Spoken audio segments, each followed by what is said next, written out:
1914년 여름 런던 시티의 한 은행 회의실에서 펜이 종이 위를 달렸습니다. 계약서에 적힌 금액은 오늘날 가치로 환산하면 수백억 달러에 달하는 규모였죠. 서명이 끝나자 유럽 대륙 전체가 피로 물들기 시작했습니다. 역사 교과서는 사라예보의 총성을 1차 세계대전의 시작점으로 기록하지만 진짜 방아쇠는 그보다 훨씬 이전에 당겨졌습니다. 바로 은행가들의 장부 속에서요. 세계 최초의 총력전이라 불리는 1차 세계대전은 1600만 명의 목숨을 앗아갔습니다. 참호 속에서 청년들이 죽어갔고 제국들이 무너졌으며 지도가 다시 그려졌죠. 하지만 전쟁터 뒤편에서는 또 다른 전투가 벌어지고 있었습니다. 금괴가 오가고 채권이 발행되고 대출 계약서에 잉크가 마르는 조용한 전쟁이었습니다. 놀라운 사실은 전쟁을 치르는 양측 모두에게 돈을 빌려준 은행들이 존재했다는 겁니다. 로스차일드 가문은 프랑스와 영국의 JP 모건은 연합국 전체에, 독일의 은행들은 중앙동맹국에 천문학적 자금을 쏟아부었죠. 그들에게 전쟁은 이념의 충돌이 아니었습니다. 수익률이 보장된 투자였을 뿐이죠. 오늘은 역사책이 감춘 1차 세계대전의 진짜 얼굴, 금융제국주의가 어떻게 유럽을 화약고로 만들었는지에 대한 이야기입니다. 참호전의 공포 뒤에 숨겨진 대차 대조표의 비밀, 그리고 평범한 사람들이 은행가들의 이익을 위해 어떻게 희생되었는지 낱낱이 파헤쳐 보겠습니다. 1914년 유럽은 겉보기엔 화려했지만 속은 썩어가고 있었습니다. 대영 제국은 해가 지지 않는 나라라 불렸지만 그 영광의 이면에는 엄청난 빚더미가 쌓여 있었죠. 인도와 아프리카에서 뽑아낸 부는 식민지 경영 비용과 해군 유지비로 녹아내렸습니다. 프랑스는 북아프리카와 인도차이나에서 고무와 면화를 빼냈지만 그 대가로 파리의 은행들에게 막대한 이자를 물어야 했습니다. 독일은 더 절박했습니다. 1871년에야 통일을 이룬 이 신생제국은 식민지 경쟁에서 뒤처져 있었거든요. 영국과 프랑스가 이미 아프리카와 아시아의 기름진 땅을 차지한 뒤였죠. 비렐름 2세는 필사적으로 해군력을 증강했습니다. 영국 해군에 맞서기 위해 드레드노트급 전함을 건조했고 그 비용은 천문학적이었습니다. 1913년까지 독일의 국가 부채는 200억 마르크를 넘어섰죠. 러시아 제국은 더 심각했습니다. 니콜라이 2세의 궁전은 금박으로 치장되어 있었지만 국가 재정은 파리의 금융가들에게 인질로 잡혀 있었습니다. 프랑스 은행들은 러시아에 60억 프랑이 넘는 돈을 빌려줬는데 그 담보는 시베리아 철도 수입과 곡물 수출 대금이었죠. 실질적으로 상트페테르부르크는 파리의 지시를 따를 수밖에 없는 구조였습니다. 오스트리아 헝가리 제국은 이미 시한폭탄이었습니다. 12개 민족이 뒤섞인 이 거대한 제국은 발칸반도의 민족주의 운동으로 흔들리고 있었죠. 제국을 유지하기 위해서는 끊임없는 군사작전이 필요했고 그 비용은 비엔나의 은행들이 독일 자본에 의존해 조달했습니다. 사실상 오스트리아는 독일의 경제적 식민지나 다름없었죠. 이 모든 제국의 뒤에는 금본위제라는 보이지 않는 사슬이 있었습니다. 1870년대부터 주요 강대국들은 자국 통화를 금에 고정시켰죠. 1파운드는 일정량의 금과 교환 가능했고 마르크도 프랑도 마찬가지였습니다. 이 시스템은 국제무역을 원활하게 만들었지만 동시에 치명적인 약점도 만들었습니다. 금은 무한하지 않았거든요. 한 나라가 금을 잃으면 통화 가치가 폭락하고 은행이 파산하며 경제가 붕괴했습니다. 그래서 모든 제국은 금을 확보하기 위해 필사적이었죠. 남아프리카의 금광, 오스트레일리아의 금매장지, 알래스카의 골드러시, 모두 이 금본위제 시스템이 만들어낸 광기였습니다.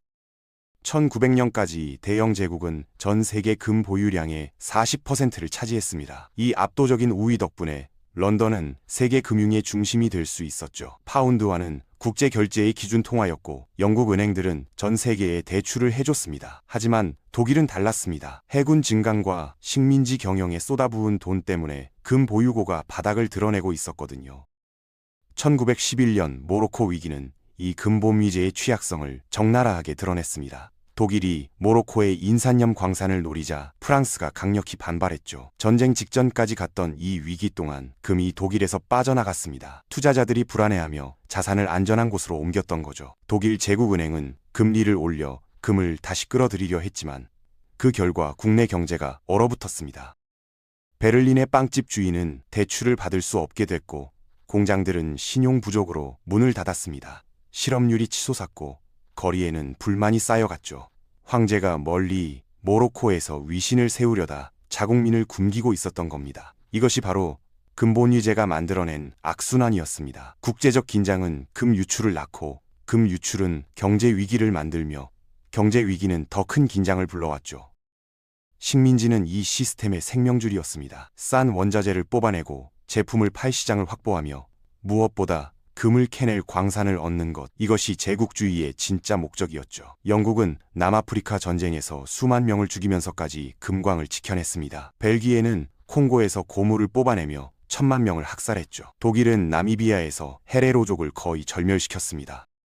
이 모든 잔혹함 뒤에는 냉정한 계산이 있었습니다. 식민지 경영 비용보다 수익이 크면 됐죠. 그리고 그 수익은 대부분 본국의 은행가들 주머니로 들어갔습니다. 식민지 정부가 발행한 채권을 사들인 건 민간 은행들이었거든요. 이자율은 10%가 넘는 경우도 많았습니다. 위험한 투자였지만 본국 정부가 사실상 보증을 서주니 안전했죠. 로스차일드 가문은 이 게임의 최고수였습니다. 런던, 파리, 프랑크푸르트, 빈, 나폴리에 지점을 둔 이 가문은 유럽 전역에 금융 네트워크를 깔아놨죠. 영국 정부에 돈을 빌려주고 프랑스 식민지 사업에 투자하며 오스트리아 철도 건설을 지원했습니다. 전쟁이 나든 평화가 오든 로스차일드는 항상 이익을 봤죠. 베어링스 은행도 빼놓을 수 없습니다. 아르헨티나 부채 위기에서 간신히 살아남은 이 은행은 러시아 채권에 깊숙이 개입했죠. 상트페테르부르크가 돈이 필요하면 베어링스가 채권을 발행했고 유럽 전역의 투자자들이 그걸 샀습니다. 러시아 농민들이 낸 세금이 런던의 투자자들에게 이자로 지급되는 구조였죠. JP 모건은 대서양 건너에서 이 판을 지켜보고 있었습니다. 1900년대 초반 미국은 아직 세계 금융의 중심이 아니었지만 빠르게 성장하고 있었죠. 모건은 철도와 철강에 투자하며 막대한 부를 쌓았고 유럽의 혼란을 기회로 봤습니다. 전쟁이 터지면 무기와 식량을 팔 수 있을 테니까요. 1914년 6월 28일 사라예보에서 총성이 울렸습니다. 오스트리아 황태자 프란츠 페르디난트가 세르비아 민족주의자의 총에 맞아 죽었죠. 이 사건은 도화선이었지만 화약은 이미 수십 년 동안 쌓여 있었습니다. 10월 28일 오스트리아가 세르비아에 선전포고를 했고 동맹 관계가 연쇄적으로 작동했습니다. 러시아가 세르비아를 지원하기 위해 동원령을 내렸고 독일은 러시아에 선전포고를 했습니다. 프랑스는 러시아 편에 섰고 독일은 프랑스를 공격하기 위해 중립국 벨기에를 침공했죠. 영국은 벨기에의 중립을 보장한 조약 때문에 독일에 선전포고를 할 수밖에 없었습니다. 8월 초가 되자 유럽 전체가 불타고 있었죠. 하지만 전쟁을 치르려면 돈이 필요했습니다. 엄청난 돈이요. 수백만 명을 동원하고 무기를 생산하며 식량을 공급하는 데는 국가 예산을 훨씬 뛰어넘는 비용이 들었죠. 세금만으로는 턱없이 부족했습니다. 그래서 모든 나라가 채권을 발행했죠. 국민들에게 애국심을 팔며 전쟁 채권을 사라고 독려했습니다. 영국의 전쟁 채권 포스터에는 당신의 돈이 총알이 됩니다 라는 문구가 적혀 있었죠. 독일은 조국을 위해 투자하라며 채권을 팔았습니다. 프랑스는 어린이들까지 동원해 저축한 돈으로 채권을 사게 만들었죠. 하지만 국내 자본만으로는 부족했습니다. 외국에서 돈을 빌려와야 했죠. 여기서 JP 모건이 등장합니다. 1914년 전쟁이 터지자 모건은 즉시 움직였죠. 영국과 프랑스 정부에 접근해서 자신이 미국에서 자금을 조달해주겠다고 제안했습니다. 대가는 막대한 수수료와 독점 계약이었죠. 연합국은 선택의 여지가 없었습니다. 돈이 없으면 전쟁을 계속할 수 없었으니까요. 1915년 모건은 5억 달러 규모의 채권을 발행했습니다. 오늘날 가치로 환산하면 약 800억 달러에 달하는 어마어마한 금액이었죠. 이 돈은 미국의 투자자들이 됐고 영국과 프랑스는 그 돈으로 미국산 무기와 식량을 샀습니다. 모건은 양쪽에서 수수료를 챙겼죠. 채권 발행 수수료와 무기 거래 중개 수수료를요. 더 놀라운 건 모건이 연합국의 공식 구매 대리인이 됐다는 겁니다. 영국과 프랑스가 미국에서 뭔가를 사려면 모건을 거쳐야 했죠. 총알 하나, 말 한 마리, 밀가루 한 포대까지 모든 거래에서 모건이 수수료를 떼어갔습니다. 전쟁이 길어질수록 모건의 금고는 두둑해졌죠. 1916년이 되자 영국과 프랑스는 완전히 파산 직전이었습니다. 금 보유고가 바닥났고 해외 자산을 담보로 잡혔으며 개인 신용 한도도 다 써버렸죠. 모건도 더 이상 빌려줄 수 없다고 했습니다. 위험이 너무 컸거든요. 만약 독일이 이긴다면 수백억 달러가 날아갈 판이었죠. 그래서 모건은 미국 정부에 로비를 시작했습니다. 우드로 윌슨 대통령에게 연합국이 무너지면 미국 경제도 같이 무너진다고 설득했죠. 실제로 1914년부터 미국 수출의 대부분이 영국과 프랑스로 향하고 있었습니다. 이 무역이 끊기면 미국도 불황에 빠질 게 뻔했죠. 1917년 4월 윌슨은 마침내 결단을 내렸습니다. 독일에 선전포고를 하고 연합국 편에 참전한 거죠. 명분은 민주주의를 지키기 위해서였지만 실제로는 월가의 투자금을 지키기 위해서였습니다. 미국이 참전하자 연방정부가 직접 연합국에 돈을 빌려줬죠. 모건의 빚은 미국 납세자의 빚으로 바뀌었습니다. 독일은 정반대 상황이었습니다.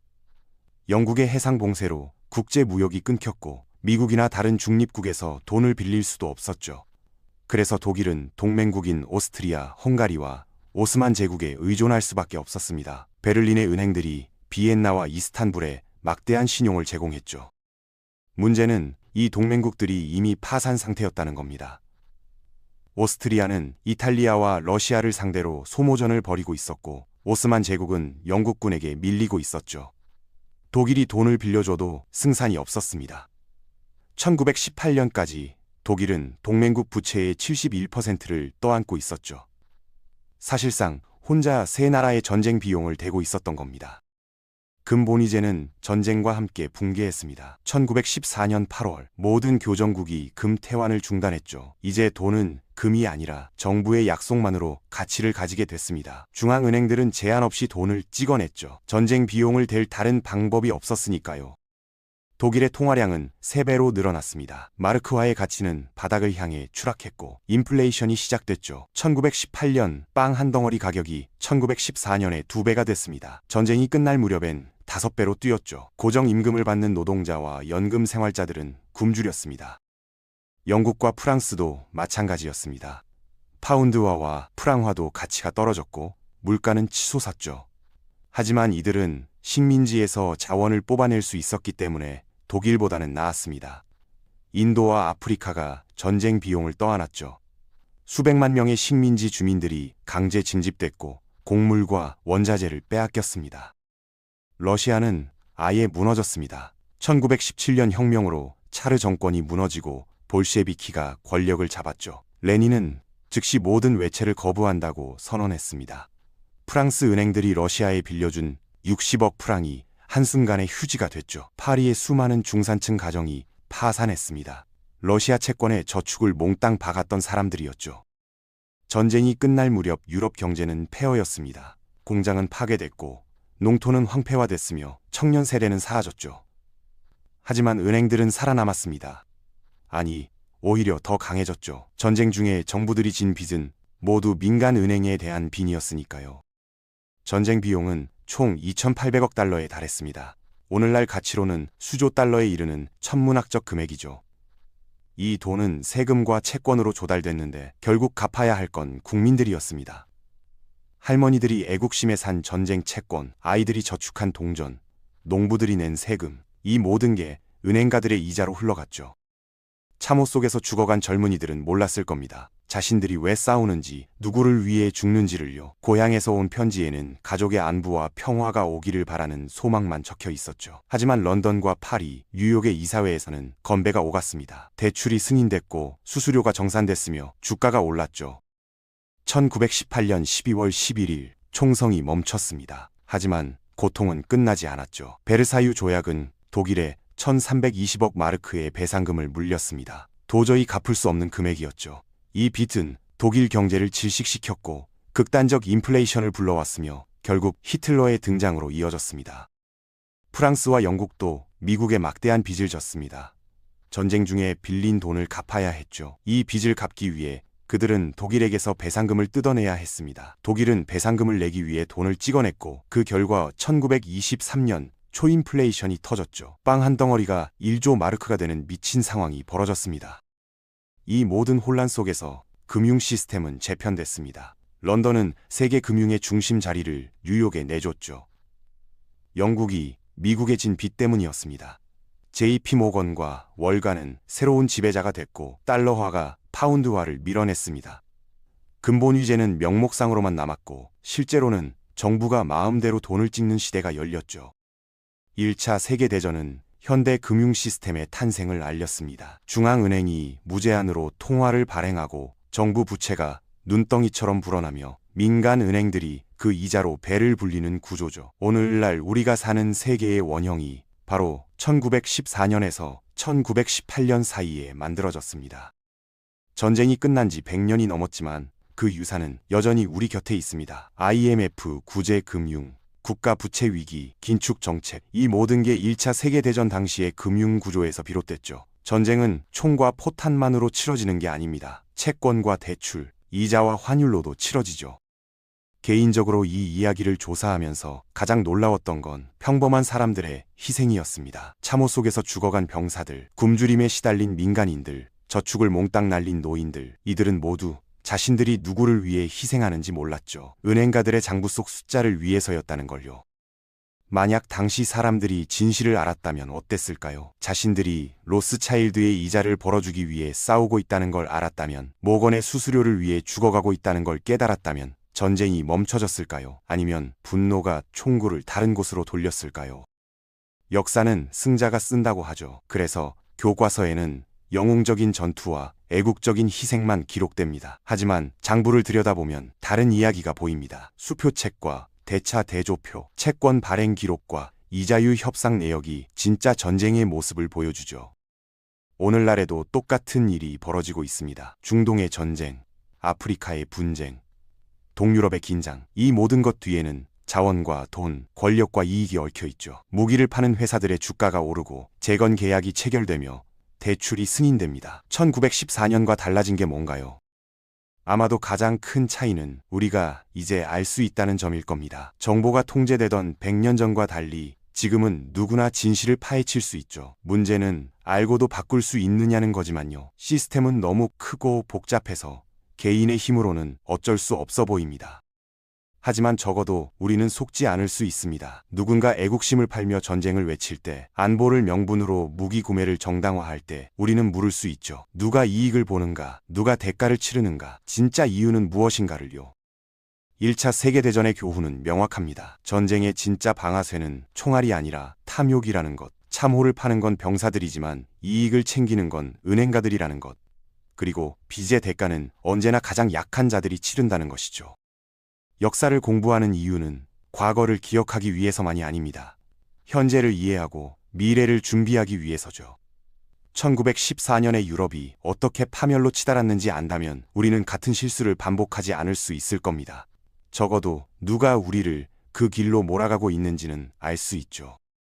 오늘은 1차 세계대전을 움직인 보이지 않는 손, 금융제국주의와 전쟁 빚의 진실에 대한 이야기였습니다. 참호의 진흙 속에 묻혀버린 이름 없는 희생자들을 기억하면서 동시에 그들을 그곳으로 보낸 시스템을 잊지 않았으면 합니다. 역사는 끝나지 않았고 진실은 여전히 우리가 찾아내야 할 것들로 가득하니까요.